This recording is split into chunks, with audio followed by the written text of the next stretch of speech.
ചിറക്കടവ് ശ്രീ മഹാദേവ ക്ഷേത്രത്തിലെ ശ്രീമദ് ഭാഗവത സപ്താഹയജ്ഞം 5ാം ദിവസം പിന്നിട്ടു. രാവിലെ ക്ഷേത്രത്തിലെ പതിവ് പൂജകൾക്ക് ശേഷം വിഷ്ണു സഹസ്രനാമ ജപം, ഗ്രന്ഥനമസ്കാരം എന്നിവയ്ക്ക് ശേഷമാണ് പാരായണം ആരംഭിച്ചത്. പൂതനാമോക്ഷം, ബാലലീല, കാളിയമർദ്ദനം, രാസലീല, കംസവധം, ഉദ്ധവദൂത് എന്നീ ഭാഗങ്ങൾ പാരായണം ചെയ്ത ശേഷമായിരുന്നു രുക്മിണി സ്വയംവരം.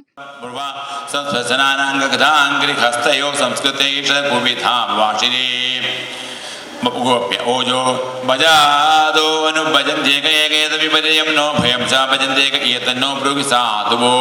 ശ്രീ ഭഗവാൻ വാച മിതോ ഭജന്ത്യേ സഖ്യ സ്വാതകാന്തോദ്യമാഖിതേന തത്ര സൗഗതം ധർമ്മസ്വാത്ഥാർത്ഥം തദ്ധിധാന്യതാ ഭജന്ത്യേ ഭജതോ യേ വൈ കരുണാ പിതരോ യഥാ ധർമ്മോ നിരഭവദാത്രോ സൗഗതം ച സമുദ്യമാ ഭജോദ്വിനാ വൈ കേജി ഭജന്ത്യ.